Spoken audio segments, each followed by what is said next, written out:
করোনার পরিস্থিতি নিয়ে কথা বলতে এই মুহূর্তে আমাদের সাথে যুক্ত হয়েছেন ডাক্তার আশরাফ জামান, জেনারেল প্র্যাকটিশনার, এনএইচএস যুক্তরাজ্য থেকে। জনাব আশরাফ জামান, আমাদের সাথে যুক্ত হওয়ার জন্য আপনাকে ধন্যবাদ।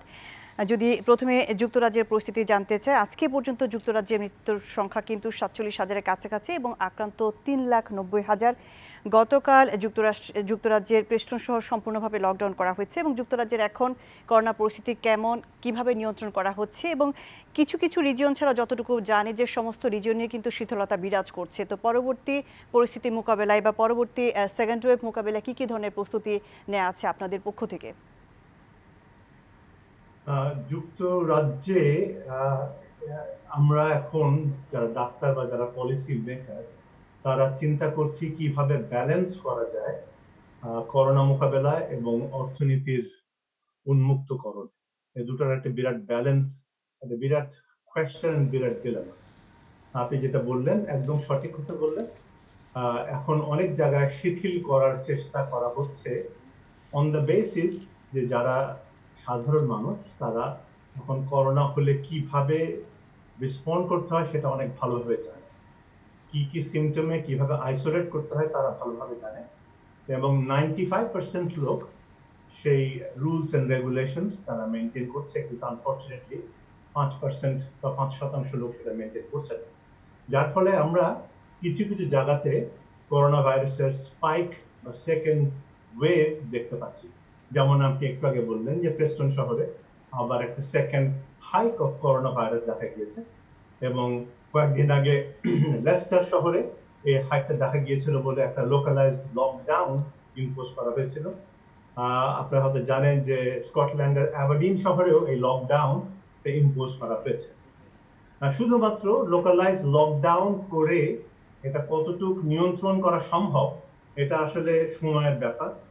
তো কয়েকদিন পরে বোঝা যাবে যে আমরা যেটাকে আর নাম্বার বলি বা যেটা রেকারেন্স নাম্বার বা ইনসিডেন্ট নাম্বার সেটা বাড়ছে কিনা। Whole aim of containing corona virus হচ্ছে যে আর নাম্বারকে একের নিচে রাখা, যাতে একজন ব্যক্তি আরেকজন ব্যক্তির থেকে বেশি করোনা ভাইরাস স্প্রেড না করতে পারে। Unfortunately, Northern Ireland, which is a part of UK, এখন আর নাম্বার একের চেয়ে বেশি হয়ে গিয়েছে, কারণ সেখানে পাব, জিম, বিভিন্ন ফ্যাসিলিটিস গুলো উন্মুক্ত করে দেওয়ার পরে দেখা গিয়েছে যে লোকজন এত বেশি ঘন ঘন মেলামেশা করছে যে আর নাম্বার বেড়ে গেছে। ঠিক একই জিনিসগুলো দেখা যাচ্ছে এই প্রেস্টন শহরে, এই লেস্টার শহরে, এই অ্যাবারডিন শহরে এবং কিছু কিছু এলাকা গ্রেটার ম্যানচেস্টার। খুব দুঃখের বিষয় হচ্ছে এই জিনিসটা কোইনসাইড করছে ঈদের সাথে, যেটা কোরবানির ঈদ, এখানে একটা বিরাট অংশের মুসলমান সম্প্রদায় এই সমস্ত এলাকায় থাকে এবং তারা করোনা ভাইরাসের আইসোলেশন রুলটার ঠিক মতো মেনে চলেন নাই এবং যার ফলে তারা এক বাড়ি থেকে আরেক বাড়ি গিয়েছেন এবং যার ফলে দেখা গিয়েছে যে এই রেটটা অনেকটা বাড়তির দিকে। সুতরাং it is a balance between containing the virus and balance between opening the economy. এখানে চিন্তা করা হচ্ছে কিভাবে ইকোনমিকে উন্মুক্ত করা হবে।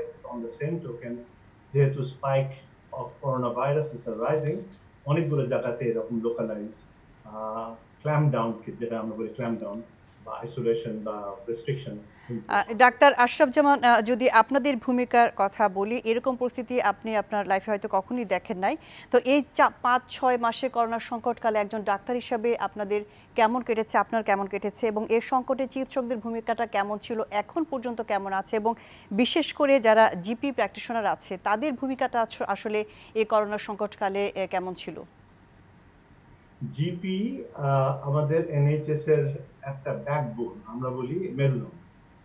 প্রাইমারি কেয়ার হচ্ছে এদেশের মেরুদণ্ড, কারণ এদেশের শতভাগ রোগ মানুষ, জনসাধারণ যেভাবেই বলেন না এদেশের জিপি বা প্রাইমারি কেয়ারের অন্তর্ভুক্ত। লেস দেন 1% প্রাইভেট জিপি এদেশে আছে, তারাও কাজ করছে। সুতরাং একজন সাধারণ মানুষ তাদের যে কোনো শারীরিক বা মানসিক অসুস্থতা নিয়ে প্রথমে জিপির সাথে যোগাযোগ করে এবং জিপি তাদেরকে অ্যাডভাইস করে। এনএইচএস এর বিউটি হচ্ছে যে NHS is free at the point of death, মানে আমরা সবাইকে বিনামূল্যে চিকিৎসা দিয়ে থাকি এবং সেই চিকিৎসা সে প্রাইমারি কেয়ারের অ্যাডভাইস হোক অ্যান্টিবায়োটিক দেওয়াই হোক অথবা হাসপাতালে বিরাট কোনো অপারেশন হোক, this is free at the point of delivery. সুতরাং কোন রোগী, আমরা এতদিনে ইংল্যান্ডের অবস্থা আপনারা সবাই জানেন যে ইংল্যান্ড বা ইউকে সারা দুনিয়াতে এখন 5 নম্বর স্থানে আছে মৃত্যু। এখানে ওভার অ্যাবাউট 46-47 হাজার লোক মারা গেছে। এটা বিরাট number, it's very unusual for a developed country. এটা কেন হয়েছে এটা এখন বিচার বিশ্লেষণ করে দেখা হচ্ছে এবং সরকার এবং জনগণ এখন অনেক বেশি অ্যাওয়্যার বা ওয়াকিবহাল, যেটা আপনারা বলতে পারেন। আমরা কোন রোগী যদি করোনা নিয়ে আমাদের কাছে পরামর্শ চায়, আমরা তাদেরকে কিছু কিছু অ্যাডভাইস এখনো করছি, দ্যাট বেসিক অ্যাডভাইস। আমাদের প্রাইম মিনিস্টার বরিস জনসন একটা নতুন ফ্রেজ এখন বাজারে চালু করেছেন, ওটা হচ্ছে কি হ্যান্ড, ফেস অ্যান্ড স্পেস। মানে সেই পুরনো কথা, হাত ধুতে 20 সেকেন্ড ধরে হাত ধুতে হবে। যে কোনো ভাবে হাতটা যাতে নাক বা মুখ বা চোখের সাথে সংস্পর্শে না আসে সেটার ব্যবস্থা করতে হবে, অথবা মুখে মাস্ক পরতে হবে। যেমনটি আপনি বলছিলেন যে একজন জেনারেল প্র্যাকটিশনার হিসেবে করোনাকালে একজন রোগীকে আপনারা কি ধরনের পরামর্শ দিয়ে থাকেন, এর সাথে আরেকটি ব্যাপার আমি যোগ করতে চাই, সেটি হচ্ছে ন্যাশনাল হেলথ সার্ভিস এবং প্রাইভেট সেক্টরে আপনাদের ভূমিকার কোনো পার্থক্য আছে কিনা, বা আপনাদের কোন ক্ষেত্রে ভূমিকাটা কেমন? ডেফিনেটলি, যেটা একটু আগে আমি বলছিলাম যে এনএইচএস এই দেশের backbone of the health structure. এদেশের 99% লোকের বেশি এনএইচএস এর আওতার মধ্যে পড়ে এবং 0.1% অফ পপুলেশন যাদের এনএইচএস এর অ্যাক্সেস নাই, তারা প্রাইভেট জিপিকে বা প্রাইভেট স্বাস্থ্য ব্যবস্থার মধ্যে পড়ে। এনএইচএস এর বিউটি হচ্ছে it is free at the point of delivery, তার মানে হচ্ছে সমস্ত চিকিৎসা ফ্রি। সুতরাং 99.9% সাধারণ জনগণ তাদের সমস্ত শারীরিক মানসিক চিকিৎসা এনএইচএস থ্রু দিয়ে ফ্রি এবং ফ্রি পায়।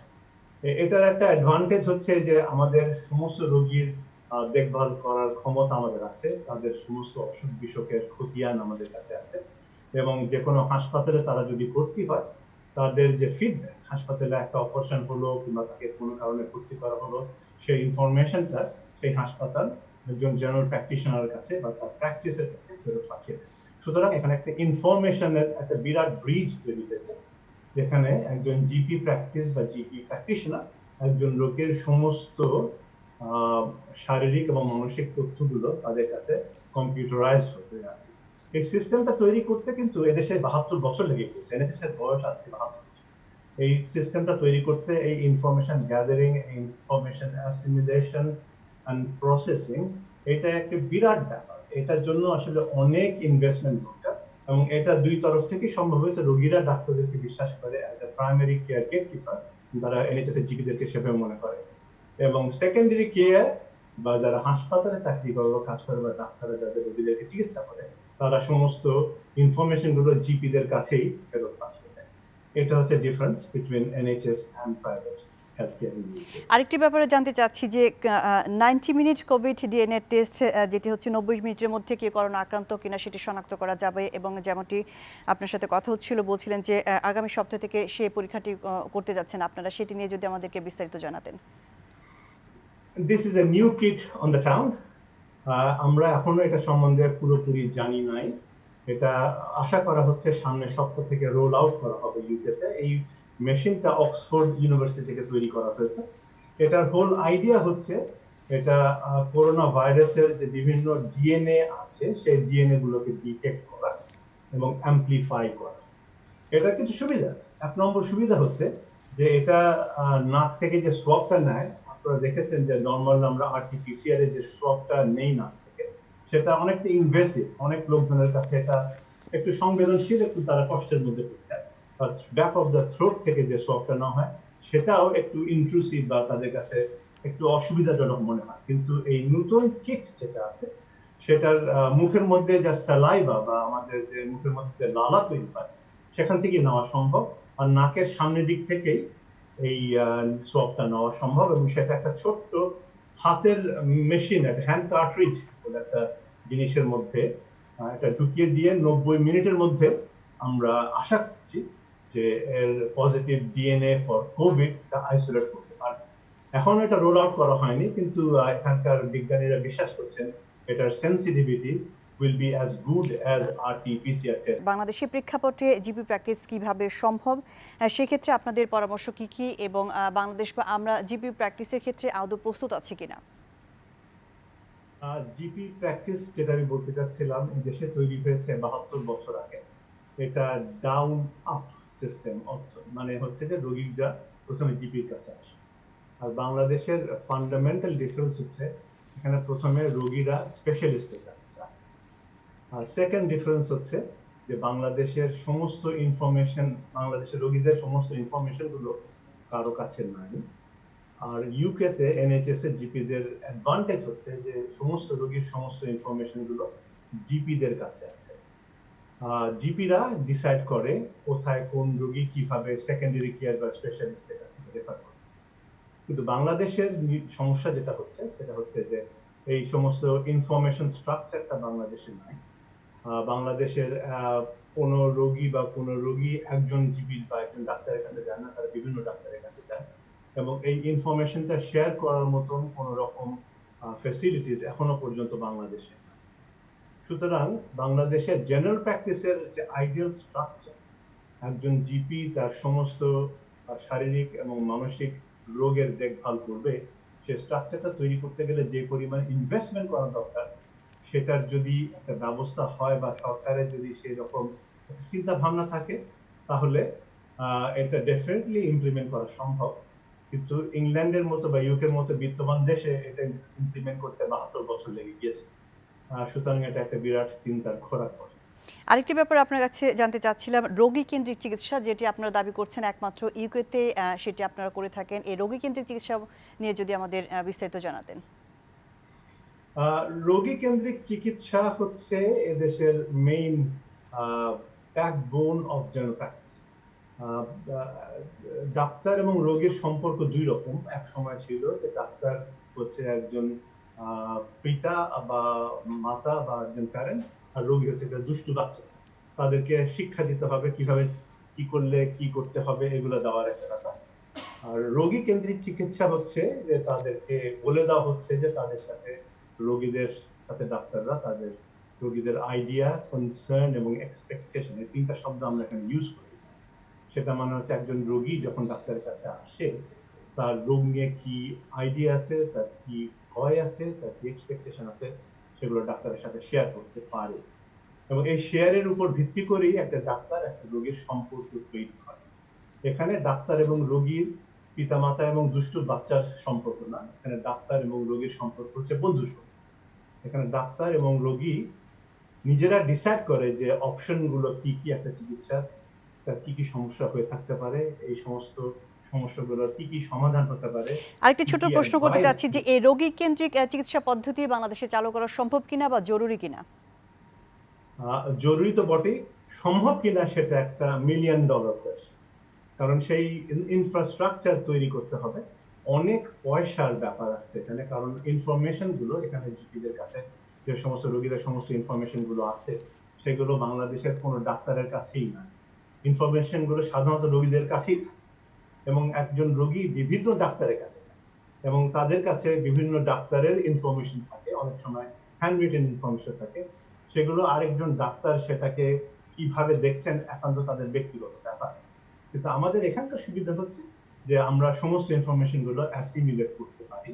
আমরা বুঝতে পারি যে একটা রোগীর একটা চিকিৎসার বা একটা অসুখের কিভাবে তার প্রোগ্রেস হচ্ছে, এবং কিভাবে তাকে অ্যাডভাইস করা যায়, এবং কিভাবে তাকে বেস্ট পথ প্রদর্শন করা যায়, সেটা আমরা জিপিরা বেস্ট করতে পারি। ডাক্তার আশরাফ জামান, আমাদেরকে সময় দেওয়ার জন্য আপনাকে অসংখ্য ধন্যবাদ।